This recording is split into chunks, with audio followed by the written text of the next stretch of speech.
Hey everybody, welcome. Thanks for joining me for my NFT episode number 2, Epi number 2.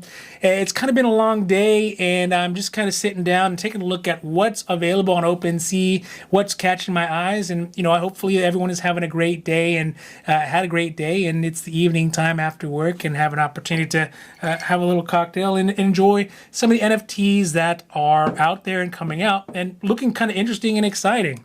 I think let's go through a couple of the ones that are available here on OpenSea that are on that Ether platform primarily, and talk about some of the ones that I think are interesting. Now, again, I look at these things in the sense that I find them interesting, I like them, and if I'm going to buy them, I'm going to buy them because I like them. I'm not going to buy them because necessarily value. Yes, of course, value plays into it, but I'm not primarily trying to buy them for the value of it. So just bear that in mind. I gotta say it, I'm not a financial advisor. I'm not giving you advice on finances. If you want to buy these, buy these.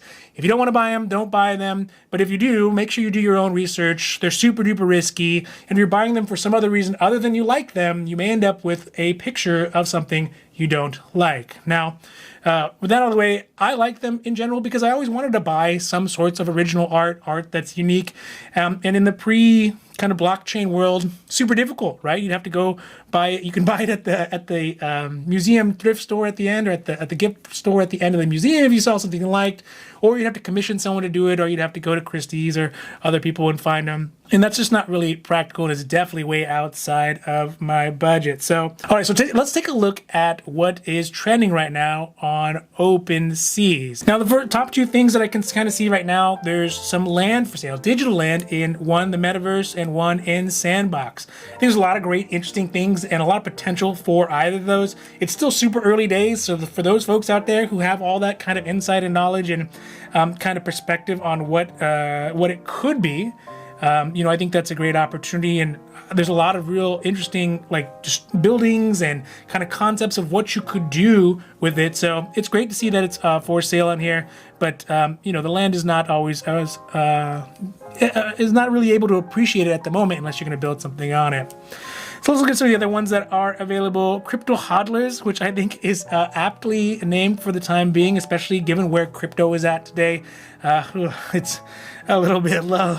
So let's take a look first at crypto hodlers, and you can kind of see at the top here, when you want to get a general vibe for how the entire project is, it really is a bar on Tatooine style vibe, right? There's lots of kind of strange and interesting and unique and exciting and maybe a little bit of scandalous or rapscallion style folks who are in this bar or in this place of gathering. But I think that's kind of what they're trying to say is this is going to be the ethos of the project. So the project, again, Crypto Hodlers NFT. There's 10,000 items, 2,200 owners, so I guess they own 5 per person. But the floor price is still pretty low, 0.07 ETH, and there's only 1,100 traded, so it's still relatively new, but it is on the trending side of OpenSea, so it seems like, obviously there's going to be some uptick on it. Let's take a look and kind of get a vibe for it. So these people all seem like they're sort of human, right? You have this middle lady here with the sort of bug eyes, green skin, vampire guy, this normal guy with the bald head, who might be the shadiest of the bunch. Nothing against bald-headed guys, but you never know. He seems like he's the odd one out here. You got this lady with the 3 eyes, 1 eye clash. So it seems like a little bit of miscreants, people who are not kind of within the normal realm of what we think of as normal folks. And I think, again, for folks who do buy crypto, like myself and everyone else, I would imagine, who's watching this, we can all kind of empathize with these people. And, many times they look kind of like us. We look for people who look like us or have shared attributes, and even if they look like more, how we really feel. It's in that profile picture format, something that is pretty traditional, but also something you could put on your Twitter or on your Facebook if you have Facebook, or really anywhere. If we look at the lowest cost one here, it's at 0.02 ETH or 0.14 ETH, which is $435. Ether's pretty low right now too, so actually it's the wrapped Ether. It's pretty low right now, so it doesn't seem like that bad of a deal, and it's got 2 more days left to it, so if it stays relatively around this area, might be something that's good to get if you're looking just for a deal. Let's see what else there is here. You got J. Pierce and Friends. I like this one. Catches the eye. It's got, a goofy bunch of guys. They kind of look like popsicle-esque. If you were to get it from the ice cream man, or the ice cream person, I should say, you might get ice cream pops that kind of look like this. So I think that's kind of cool. They all have their own little unique identities. There's 4,000 of them, so it's a relatively small project. And basically half there's 2,000 owners, so each owner has maybe two. Only 476 are traded, and the floor price is at 0.135 ETH. So, I mean, looking at them, super colorful, super goofy, almost has like a Far Side vibe to them. And I don't know if you've seen that cartoon back in the day, The Far Side. It's pretty good. If you have not yet seen it, I would imagine they're probably going to have NFTs at some point in the future as well. And the great thing about them, everyone seems a little disconjointed. Everyone has kind of unique attributes as far as eye shapes and binoculars and gold chains. And I like it. I like the color. I like the feel. It feels real friendly and light and kind of goofy, but you know what? It's pretty good. For the price, though, let's see if we look at this friend number 3852. It's at 0.135 ETH, $420, 420. Okay, that kind of all sort of makes sense. I like that too. So I think that one's good too. If you're looking to get into something that's not that expensive, $400 is pretty expensive, but it's kind of within the budget that I would want to spend, assuming that it stays that way before it goes on sale. Let's see what else we got here today. Art Blocks Playground, Crypto Unicorn Land. Aha! This is one I had seen before. Let's talk about these ones. So this one is called Rebelbots, and you know, they have a very strong Bender from Futurama vibe to them, right? They're kind of robots who are surly and don't devil may care sort of attitude.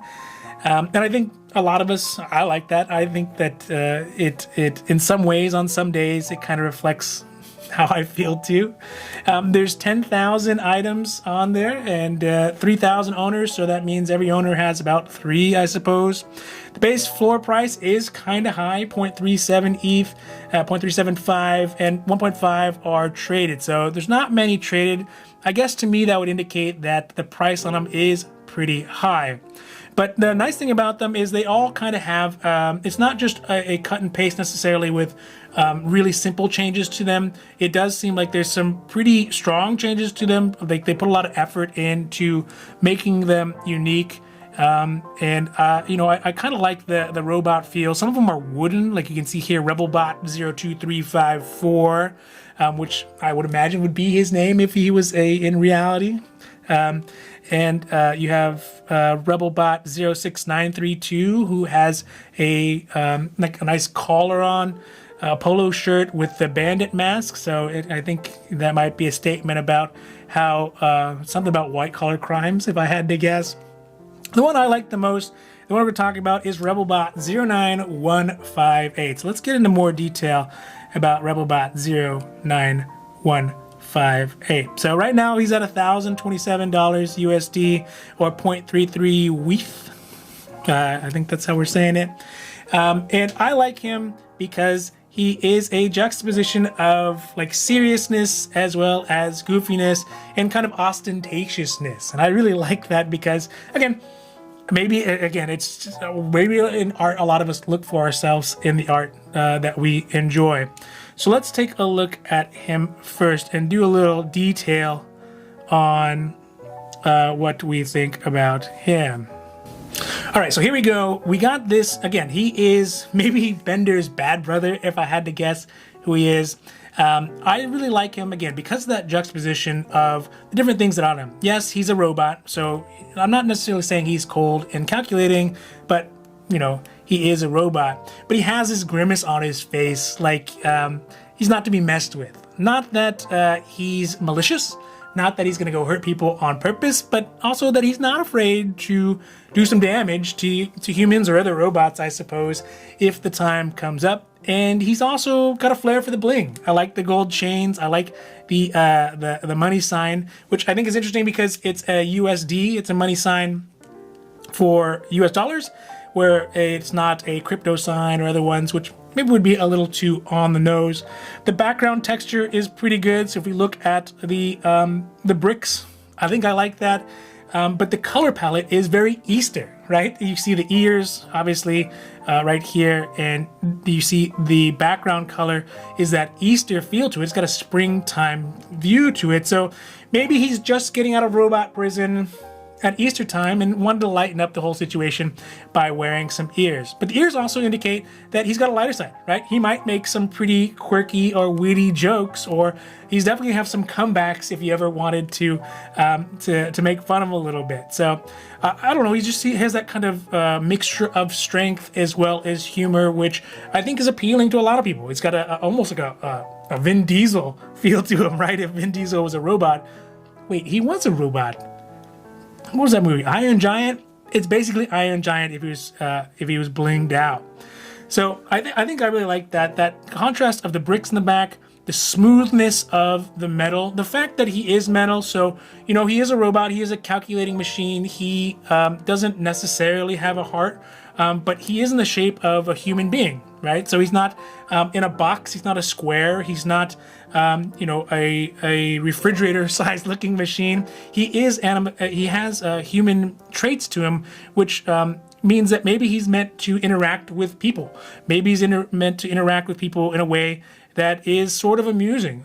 What he was designed for, who built him, there's not really any indicator. But also, he is rebellious. So whatever he was built for, maybe right now is not exactly what he's doing, because he's a rebel. So the asymmetry in the mouth is kind of nice, right? It indicates that there is emotion going on. You can almost hear him kind of growling under his breath, like someone told him to do something that he wouldn't want to do, perhaps something that he was programmed to do and the person thought he would do, but he's a rebel, so he doesn't do those things. His eyes are half closed, which also indicates that he's not really in a receptive mood.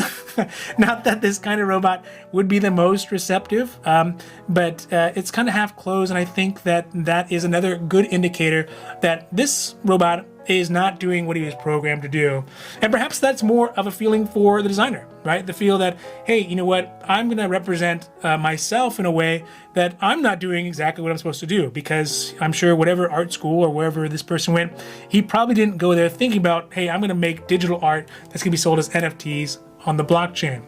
But that doesn't mean you can't have a sense of humor, and it doesn't mean you can't show off a little bling, because there's nothing wrong with being a little flashy if that's how you are. So I really like this one. This is Robot 09158. All right, let's see what else there is out there. Maybe in the robot sector. Some of these robots are made of wood, which again is kind of cool. Again, there was an episode of Futurama where Bender decided to go wooden. He made himself wooden, and he's a robot. So I wonder if this is a bit of an homage to that. There are robots who are missing teeth. This one is what I would assume is a Mork and Mindy robot, which is a show from back in the day, way back in the day, before my time, of the legendary Robin Williams, who was an alien who came to Earth and had antics, and he wore these kind of suspenders. So I wonder if that is a bit of an homage to that as well. Got the this Rebelbot, Rebelbot 08171, smoking a cigarette, wearing the Adidas tracksuit. I think there's a word for it. He's got a Gopnik vibe to him. I think that's the word for it. I don't think that's offensive anyway. I don't mean to be offensive. It is offensive. I've just heard it as that, he's kind of got an Eastern European kind of coolness to him. So maybe that's what's going on with him. But all of them have bricks behind them. This guy in the New York, Rebelbot 04900, Tommy Lasorda, maybe. So it's kind of interesting. Let's see what the most expensive ones are. What kind of uniqueness they have, and what kind of designs things. So they got the powdered wig, which is pretty funny if you think about it.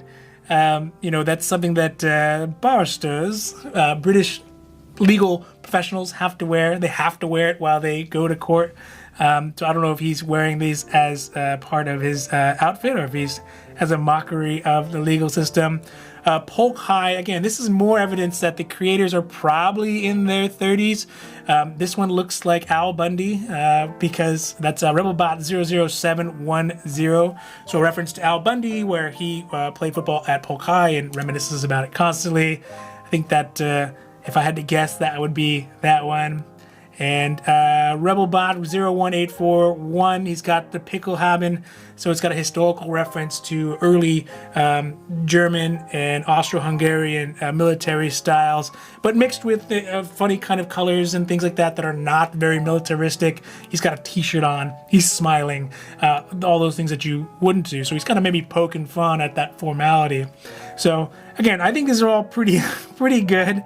As far as the price goes, it's a little pricey though. I wish it was I could get in when it was minted or get it for a little less, but there will always be more.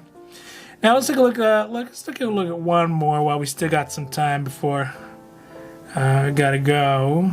Let's see what else we got. So we got Boss Beauties.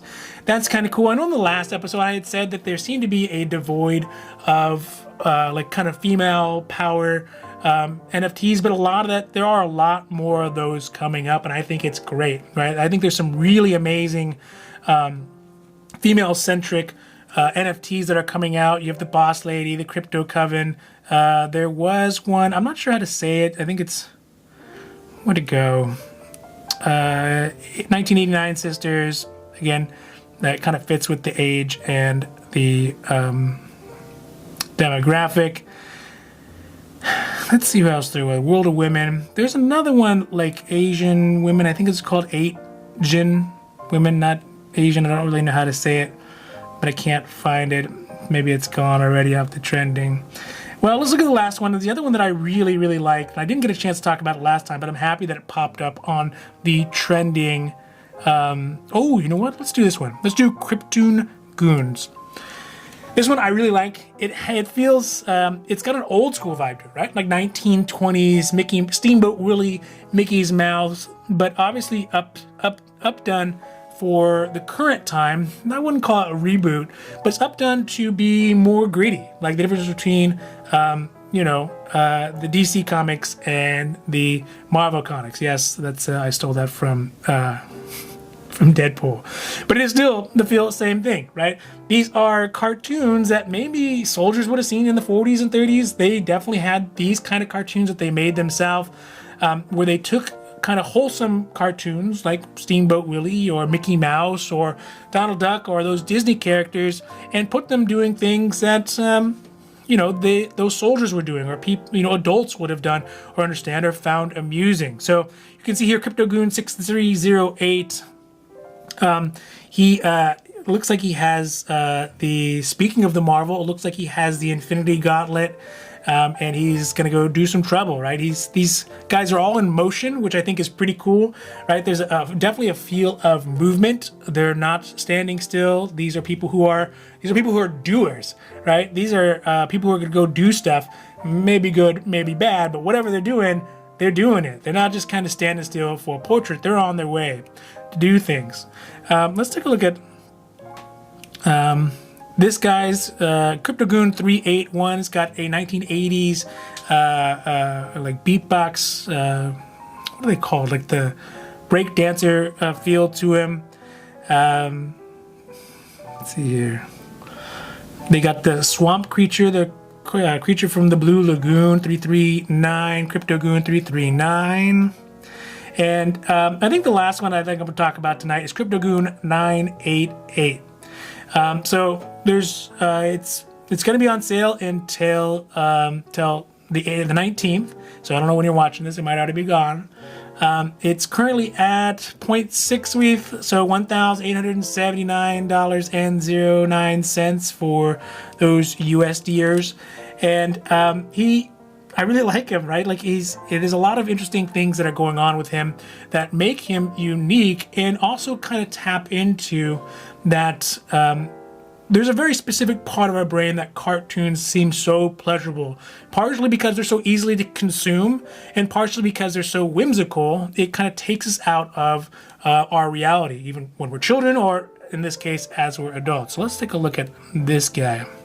So, like I said before, he's moving. He is not sitting still. He's got the high water shorts, very Mickey Mouse-esque. He's got this little round thing that Mickey Mouse usually has. He's got the gloves that Mickey Mouse and Steamboat Willie and even Felix the Cat, if you want to go back that far, have. I like that he's got workman boots on. These are builder boots if we are across the pond. You know, this is a very distinct design that's on the bottom of these shoes that anyone who has worked in a construction site or done sort of an industrial job will be very, very familiar with. So we can assume that this person, maybe he has a working class background. He's done some manual labor. I mean, he's got a dynamite stick with him, which he would have access to if he was a digger of some sort or an earth mover. He's not wearing a shirt, which I don't think most of them are, but he does still have some bling. Again, maybe I have an affinity for bling. I like the bling. The bling actually kind of mimics him as well. So as you can see here, the little amulet, it's got cross eyes on it. It's got a happy face, which might be a little ironic, right? Like obviously he's in motion to go somewhere with a lit stick of dynamite. So, you know, his mindset is probably in a destructive mindset, but the face is happy, and, you know, it's not necessarily imitating where he's at, but it's a juxtaposition, right? It's saying that this icon is happy while this character is actually in a, let's call it a devilish mood. He's got the fangs too, which we as mammals all panic whenever we see fangs, because we don't have any fangs, but animals that do have fangs are no bueno. Those are ones you probably don't want to hang out with.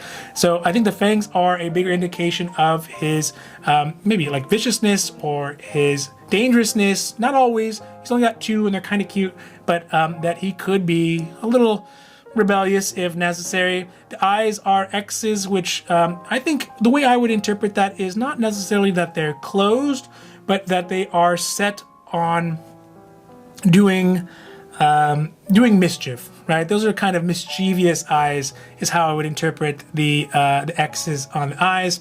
And just to be safety minded, he has the goggles. So there's a possibility that off screen he's got a motorbike, right? He's got some sort of motorbike, or maybe his dynamiting skills are so prevalent that he needs to carry his goggles with him all the time because dynamiting is what he does. That's kind of his lone trait, which a lot of characters we had, right? You had Donald Duck, who was always angry. You had Bugs Bunny, who was always witty. You had Porky Pig, who was always kind of confused but singular-minded in what he wanted to do. So this cartoon character, again, cartoon characters are meant to be easily consumed. They're not supposed to have a lot of in-depth personality to them. But this one is definitely more personality to them than you would see on, you know, a Disney character or a Warner Brothers or a Looney Tunes or something like that. So I think that's it for today. I really like what's out there today. I think that one of the biggest trends we're seeing right now that I think is pretty amazing is, one, the depth of the collections is getting deeper. So in this case of the cartoon characters and the robots, it starts to see that you're starting to see a lot more personality come out rather than, again, CryptoPunks, you can make lots of money. Obviously, they make lots of money. That's just kind of how it works. But they were not meant to be in depth. They're basically like baseball cards or Marvel cards or, Pokemon, where they're all kind of the same and you can collect them or you can move them around, and some are rare, some are not. Where as the newer collections coming out, there definitely seems to be some more depth. There seems to be some more social commentary. There's some more realism to them in the ways that we realize that, people in general have sometimes conflicting internal feelings and attributes to them. And we see that in these characters, and I think that's pretty cool. The other big thing that I really like is a lot of the girl-centric NFTs that are coming up. I didn't talk about them today, but there is a whole collections that are coming out more and more and more. I think that is great as the crypto universe begins to expand and the appeal begins to expand, and as more and more people start to contribute, we're going to see more diverse styles of NFTs, and that's all going to be good. That's all going to mean that there's going to be way more interesting NFTs, more insightful NFTs, and realistically a lot more market for people to make money. So that's it for today. Thank you all so much for watching the NFT review episode number 2. And before you go, please don't forget to like and subscribe. That way you can get updates and get notifications when I release episode number 3 or 4 or 5 or 550,000. Who knows how I'm going to make, but make sure you hit that like and subscribe. That way you can get notified when those come out too. So on that, I hope you all have a great night, and I will see you next time.